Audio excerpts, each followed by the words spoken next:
श्रीराम समर्थ. श्री गणेशाला, शारदेला, समर्थ सद्गुरूंना, सुतांना, सनकादिकांना, शुकाचार्यांना वंदन करून क्षणभर नामस्मरण करू. श्रीमद भागवत सारामृत कथेचे श्रवण करू. ओम नमो भगवते वासुदेवाय. ओम नमो भगवते वासुदेवाय. ओम नमो भगवते वासुदेवाय.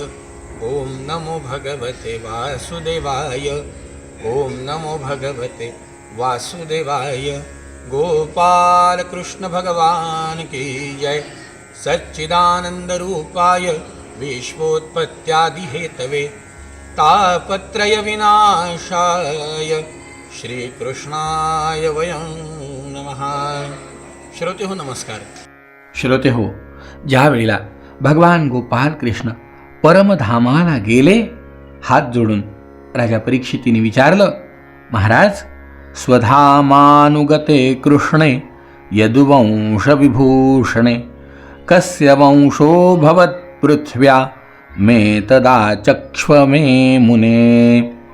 मुनिवर्य, यदुवंशभूषण भगवान गोपाल कृष्ण परमधामाला गेल्यानंतर पृथ्वीवर कोणत्या वंशाचे राज्य झाले ते मला सांगा.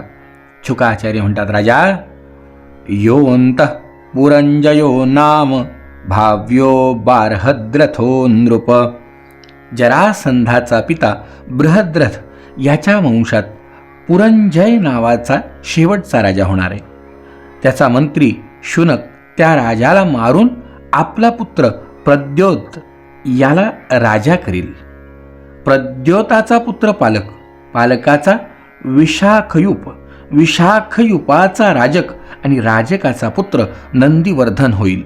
हे 5 प्रद्योतन 138 वर्ष पृथ्वीचा उपभोग घेतील. यानंतर शिशुनाग नावाचा राजा होईल. त्याचा पुत्र काकवर्ण, त्याचा क्षेमधर्मा आणि त्याचा पुत्र क्षेत्रज्ञ होईल. क्षेत्रज्ञाचा विधिसार, त्याचा अजातशत्रू, त्याचा दर्भक आणि दर्भकाचा पुत्र अजय होईल. अजयाचा नंदीवर्धन आणि त्याचा महानंदी. शिशुनाग वंशामधील हे 10 राजे 360 वर्ष पृथ्वीचा राज्यकारभार चालवतील. राजा, महानंदीला क्षुद्र पत्नीपासून नंद नावाचा बलवान पुत्र होईल. महानंदी हा महापद्म नावाच्या निधीचा अधिपती होईल. क्षत्रिय राजांचा तो नाश करील. तेव्हापासून बहुधा सगळे राजे क्षुद्र आणि अधार्मिक होतील. महापद्म हा पृथ्वीवर एक छत्री अंमल करील. त्याची आज्ञा कोणीही मोडणार नाही. जणू दुसरा परशुरामच असा तो क्षत्रियांचा विनाश करील. सुमाल्य आदी त्याचे 8 पुत्र होतील. ते सर्व राजे होऊन 100 वर्षपर्यंत या पृथ्वीचा उपभोग घेतील. चाणक्य नावाचा कोणी एक ब्राह्मण विख्यात 9 नंदांना मारविल. त्यांचा नाश झाल्यावर कलियुगामध्ये मौर्य वंशी राजे पृथ्वीचे राज्य करतील. तोच ब्राह्मण चंद्रगुप्त मौर्याला राज्यपदाचा अभिषेक करील. त्याचा पुत्र वारिसार आणि त्याचा अशोकवर्धन होईल. त्याचा पुत्र सुयश, सुयशाचा संगत, संगताचा शालिशुक आणि शालिशुकाचा सोमशर्मा असे मुलं होतील. सोमशर्म्याचा शतधन्वा आणि शतधन्व्याचा पुत्र बृहद्रथ होईल. हे कुरुवंश विभूषणा, मौर्य वंशाचे हे 10 राजे कलियुगामध्ये 137 वर्ष पृथ्वीचा उपभोग घेतील. बृहद्रथाचा सेनापती पुष्यमित्र शुंग राजाचा वध करून स्वतः राजा होईल. त्याचा मुलगा अग्निमित्र आणि अग्निमित्राचा सुज्येष्ठ राजा होईल. सुज्येष्ठाचा वसुमित्र, वसुमित्राचा भद्रक, भद्रकाचा पुलिंद, पुलिंदाचा घोष आणि घोषाचा पुत्र वज्रमित्र होईल. वज्रमित्राचा भागवत आणि त्याचा पुत्र देवभूती होईल. शुंग वंशाचे हे 10 राजे 100 वर्षांपेक्षा अधिक काळ पृथ्वीचं पालन करतील. परीक्षिता, त्यानंतर पृथ्वी कण्ववंशाकडे जाईल. हे राजे कमी गुणवान असतील. शुंग वंशाचा राजा देवभूती हा स्त्रीलंपट होईल. त्याचा मंत्री कण्ववंशी बुद्धिमान वसुदेव त्याचा वध करील आणि स्वतः राज्य करील. त्याचा पुत्र भूमित्र, त्याचा नारायण आणि नारायणाचा सुशर्मा या नावाने प्रसिद्ध होईल. कण्व वंशातील हे 4 राजे कलियुगामध्ये 345 वर्ष पृथ्वीचा उपभोग घेतील. कण्ववंशी सुशर्म्याचा बली नावाचा एक क्षुद्र सेवक सुशर्म्याला मारून तो काही काळ स्वतः पृथ्वीवर राज्य करील. तो अंधजातीचा व दुष्ट असेल. यानंतर त्याचा भाऊ कृष्ण हा राजा होईल. कृष्णाचा पुत्र श्री शांतकर्ण आणि त्याचा पौर्णमास होईल. पौर्णिमासाचा लंबोदर आणि लंबोदराचा पुत्र चिबिलक होईल. त्याचा मेघस्वाती, त्याचा आटमान, त्याचा अनिष्टकर्मा, त्याचा हालेय, त्याचा तलक, त्याचा पुरुषभुरू आणि त्याचा पुत्र सुनंद होईल.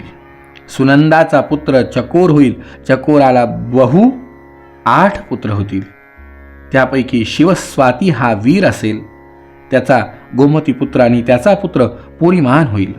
त्याचा मेधशिराचा शिवस्कंद, शिवस्कंदाचा यज्ञश्री, यज्ञश्रीचा विजय आणि विजयाचे चंद्रविज्ञ आणि लोमधी नावाचे 2 पुत्र होतील. परीक्षिता, हे 30 राजे 456 वंशपर्यंत पृथ्वीचे राज्य उपभोगतील. यानंतर अवभृती नगरीचे 7 अभीर, 10 गर्धभी आणि 16 कंक राजे पृथ्वीवर राज्य करतील. हे अतिशय लोभी होतील. यानंतर 8 यवन आणि 14 तुर्क राजे राज्य करतील. त्यानंतर 10 गुरुंड आणि 11 मौन राजे होतील. परीक्षिता, मौनांच्या खेरीज इतर सर्वजण 1099 वर्षपर्यंत पृथ्वीचा उपभोग घेतील. तसंच 11 मौन राजे 300 वर्षपर्यंत पृथ्वीवर शासन करतील. ते गेल्यावर किलकिला नावाच्या नगरीत भूतनंद, वंगिरी, शिशुनंदी, त्याचा भाऊ यशोनंदी आणि प्रवीरक हे 106 वर्ष राज्य करतील. त्यानंतर बाल्हिक नावाचे 13 पुत्र होतील. त्यांच्यानंतर पुष्पमित्र नावाचा क्षत्रिय आणि त्याचा पुत्र दुर्मित्र यांचे राज्य असेल. बाल्हिक वंशातील राजे एकाच वेळी निरनिराळ्या प्रदेशांवर राज्य करतील. त्यापैकी 7 आंध्र देशाचे आणि 7 कोसल देशाचे अधिपती होतील.